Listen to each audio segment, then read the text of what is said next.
जय श्री कृष्ण भक्तों। पुरुषोत्तम महात्म्य 18वां अध्याय।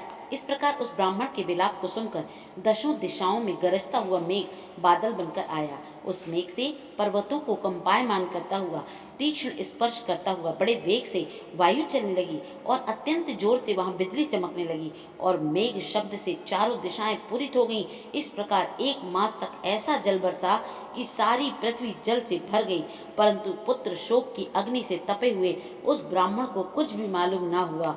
न उसने पानी पिया, न भोजन किया। पुनः पुनः इस प्रकार पुकारते हुए ही उसको सारा मास व्यतीत हो गया।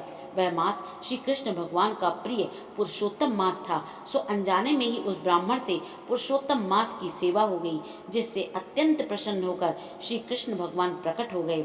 उस समय मेघ बरसना बंद हो गए। फिर उस ब्राह्मण ने श्री कृष्ण भगवान को देखकर शीघ्र पुत्र को पृथ्वी पर रखकर स्त्री सहित श्री कृष्ण भगवान को दंडवत नमस्कार किया और हाथ जोड़कर श्री कृष्ण भगवान के आगे बैठ गया। अनजाने में पुरुषोत्तम मास के सेवन से प्रसन्न होकर भगवान अमृतवाणी में बोले, हे सुदेव, तुम धन्य हो और अत्यंत भाग्यवान हो। जो कुछ होने वाला है सो सुनो। मैं कहता हूँ, हे ब्राह्मण, तेरे इस पुत्र की 12,000 वर्ष की आयु होगी। हे द्विजेतम, तेरे को सुख देने वाला होगा, इसमें कोई संदेह नहीं है। मैंने प्रसन्न होकर तुझको पुत्र दिया। नारायण कहने लगे, हे नारद, भगवान के इतना कहने पर वह ब्राह्मण पुत्र जीवित होकर उठ बैठा और ब्राह्मण और उसकी स्त्री दोनों ही पुत्र को देखकर महा आनंदित हुए और देवता भी पुष्पों की वर्षा करने लगे।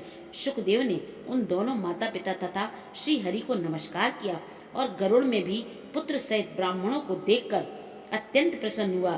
तब ब्राह्मण आश्चर्ययुक्त होकर श्री हरि को नमस्कार कर हाथ जोड़कर गदगद वाणी से संशय काटने के लिए आनंद सहित भगवान से पूछने लगा, भगवान, मेरे 4,000 वर्ष तक निरंतर महाकठिन तप करने पर आपने जो कठोर वचन मुझसे कहे थे कि मेरे 7 जन्मों में भी पुत्र का सुख नहीं है, उस वाक्य के उल्लंघन हेतु और मरे हुए पुत्र को जीवित करने का क्या कारण है?